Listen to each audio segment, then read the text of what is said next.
At ang ating pag-uusapan ngayon ay nung makalawa ata ay nagsampa ng kasong plunder itong apo ni Cory Aquino na si Kiko Aquino D na nagrereklamo laban kay VP Sara ng plunder.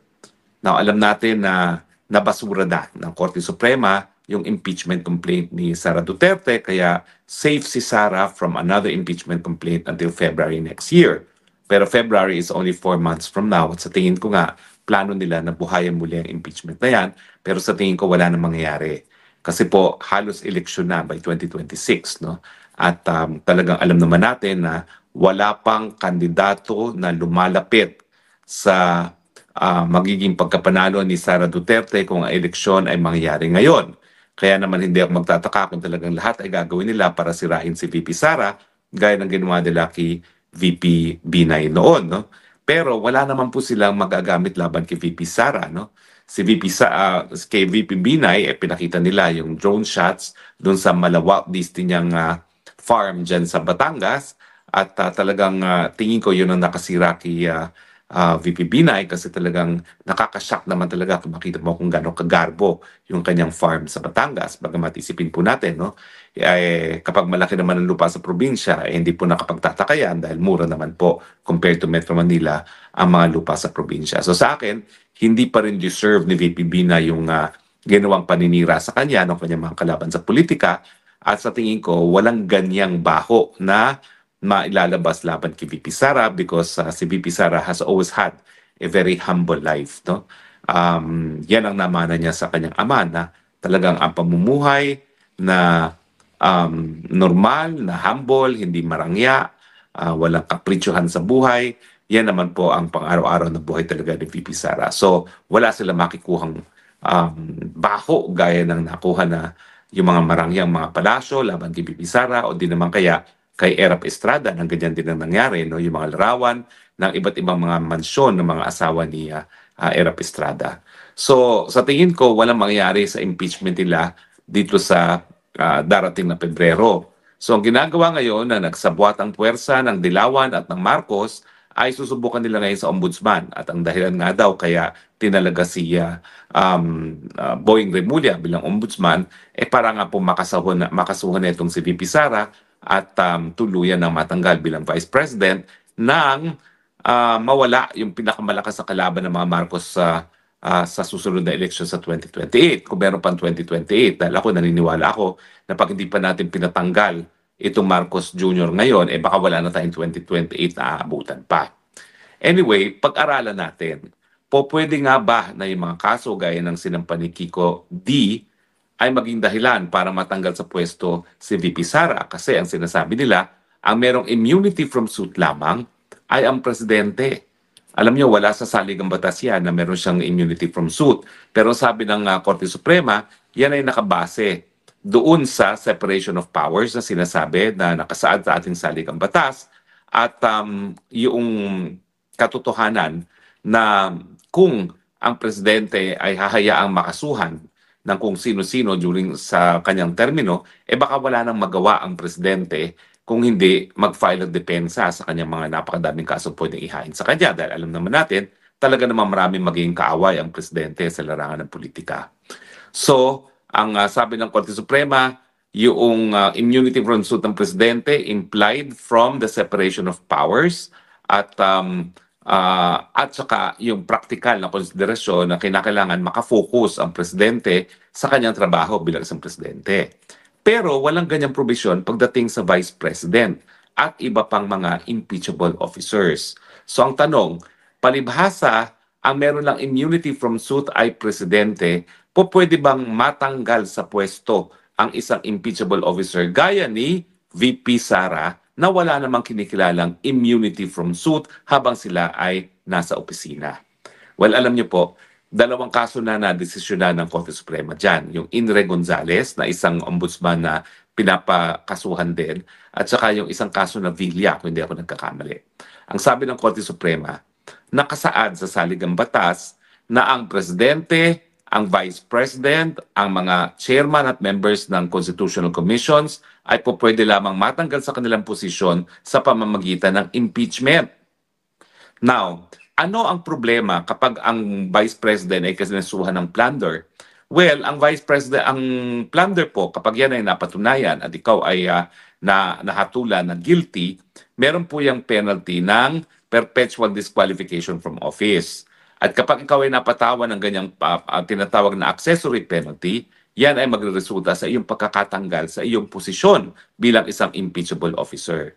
Kaya ang sabi ng korte dun sa Gonzales at dun sa kasong Villa, ang ibig sabihin nito, ang lahat ng impeachable officers, hindi lamang ang presidente, kasama ng vice president, ang chairman, at saka ang mga miyembro ng Constitutional Commission at ang ombudsman, ay hindi po pwedeng kasuhan ng kasong kriminal na po pwedeng maging dahilan sa kanilang pagkakatanggal sa kanilang posisyon. Dahil ang sabi ng saligang batas, yung mga impeachable officers na yan ay po pwede lamang matanggal sa pamamagitan ng impeachment. At dahil ang kaso na ihahain sa kanila ay po pwedeng maging dahilan para sila ay matanggal sa kanilang posisyon, hindi sila po pwedeng litisin habang sila ay nasa pwesto dahil kapag sila napatunayan nagkakasala, yan ay magresulta sa accessory penalty ng perpetual disqualification from public office kasama na yung pagtanggal sa kanilang posisyon. Kaya nga po, bagamat po pwedeng mag-imbestiga ang ombudsman laban hindi lamang sa vice president kundi na rin sa presidente at lahat ng mga impeachable officers kasama na ang Chief Justice, Associate Justices, Chairman, members ng Constitution Commission at ng Ombudsman, hindi sila po pwedeng magsampa ng kaso habang sila ay nakapwesto. Dahil pag napatunayan na sila nagkasala sa mga kasong ito, ito ay magreresulta sa kanilang pagtatanggal sa pwesto at ang sabi nga ng ating saligang batas, po pwede lang silang mapatanggal sa pamamagitan ng impeachment. In other words, walang mangyayari dyan sa kasong sinampa ni Kiko D. Hindi ko nga maintindihan bakit pa siya nagpagamit sa mga loyalista na apo pa ni Cory mismo ang nagsampa ng kasong plunder laban kay Sara Duterte. Uulitin ko po hindi po magkalaban sa politika ang mga pamilyang Aquino at Duterte. Si Tatay Digong at ang kanyang nanay na si Lola Soledad ay sumuporta po kay Tita Cory. Sila po ang naging tao ni Tita Cory noong 1986. So nasa kali po si Soledad, nasa kali po si Tatay Digong at bilang pagkita ng pagsukli ng or utang na loob sa kanila ay inappoint po ang ating Tatay Digong bilang OIC nga po ng Davao nung nakaupo na si Tita Cory. At po ay patunay na talaga magkaalyado ang pamilyang Aquino at Duterte. At itong alyansa naman po ay hindi lamang politika kasi si Mami Soledad naman po ay hindi politika. In fact, si Tatay Digong ng mga panahon na yun, wala rin sa politika. Siya po ay piskal. Ang nasa politika ay yung ama ni Tatay Digong na sumalangit na noong mga panahon na yun, no? Na naging governor dati ng isang Davao province. At saka naging cabinet din secretary ng parang Public Works and Highways po ata yun, kung hindi ako nagkakamali. No? So, ibig sabihin po, unang-una, hindi natin alam ba't ginawa ni Kiko yan. At hindi natin alam kung bakit ang mga dilawan ngayon ay mas pinapaboran pa ang Marcos na siyang pumatay kay Ninoy Aquino kesa sa mga Duterte. Now, nung nakipagsanib puwersa po ang Duterte sa Aquino, hindi po yan dahil labang nais nilang manatili sa politika. Kasi mga panahon nga po yun, wala pong miyembro ng Duterte family na nasa politika. Ginawa po yan ng pamilyang Duterte na makipagsanib puwersa sa Aquino dahil alam nila na si Marcos ay banta sa demokrasya ng Pilipinas. Dahil siya ay diktador, dahil siya ay kurakot, dahil siya ay mamamatay tao, nanonorture, at nagpo-enforce disappearance ng mga tao. So, ang pinaglalaban po ng Duterte nung sila ay nakipagsanib puwersa sa pamilyang Aquino ay para po sa mabuting pamamalakad ng gobyerno para salbahin ang demokrasya sa kamay na isang diktador. Hindi po yan dahil lamang sa mga personalidad. Dahil alam naman natin kung personalidad lang pag-uusapan, sino ba naman si Cory Aquino, isang housewife, no? Pero nasuportahan siya ng mamamayang Pilipino dahil nga po siya ay naging simbolo ng demokrasya. Na kapag tayo sumuporta kay Cory Aquino, sinusuportahan natin ang demokrasya para sa Pilipinas. So she literally became the figure of democracy in the Philippines. At kaya naman kinilala si Cory Aquino sa buong daigdig na sa hanggang ngayon ay hindi ko po binabaliwala. Talaga naman pong importante naging papel ni Tita Cory, bagamat marami rin pong hindi naging masaya sa kanyang termino dahil yung korupsyon nagpatuloy sa kanyang gobyerno. At ngayon nga po, hanggang ngayon, ang duda natin, itong pamilyang Aquino ay sumusuporta sa mga Marcoses dahil nga po dun sa 24 billion na inaward ng Court of Appeals as just compensation para sa Hacienda Luisita. Napakalaking halaga po yan. No? At yung 24 billion, sigurado pong pwede na magpresidente si Bam Aquino kung kanila makukuha yan sa susunod na eleksyon. So hindi po malayo na makakalaban talaga ni Sara Duterte bilang presidente kung aabot pa tayo ng 2028. Walang iba po si Bam Aquino. At si Bam Aquino, gagastusin lang niya. Miski 1/4 lang ng 24 billion, panalo na siya. Siguradong sigurado na yan. Yung mga tycoon pa, yung mga mayayaman, talagang mga Kastilaloy at mayayamang mga Chino na talagang magbibigay pa, ay baka ang war chest po niyang si Bam Aquino umabot yan ng 20 billion. Tingnan natin kung matatalo niya ang popularidad ng Sara Duterte kung siya ay meron 20 billion para ibili ng airspace para sa ads at para ipamigay sa mga lokal na mga politiko na kukuha ng boto para kay Bam Aquino. So yan po ngayon ang dahilan kung bakit nagsasanib puwersa ang Aquino at ang Marcoses. Pero ang pakiusap ko, huwag po sanang ibenta ang demokrasya para lamang sa ilang pirasong pilak ng ginto. Dahil yan naman po ang dahilan kung bakit naging bagong bayani si Ninoy Aquino, inalay ang buhay, umuwi sa Pilipinas, miski alam niya na may banta sa kanyang buhay. No? At sana nga po, tayo naman po ay bigyan ng kahalagahan ang demokrasya dahil nakita na natin na nung minsan ang talagang pinakamalaking banta sa ating demokrasya ay ang Marcos Jr. At ngayon, dahil nga sa korupsyon at lantaran ng pagnanakaw nangyayari sa administrasyon ni Marcos Jr., pinakamalaking banta na naman sa ating demokrasya ang Marcos Jr.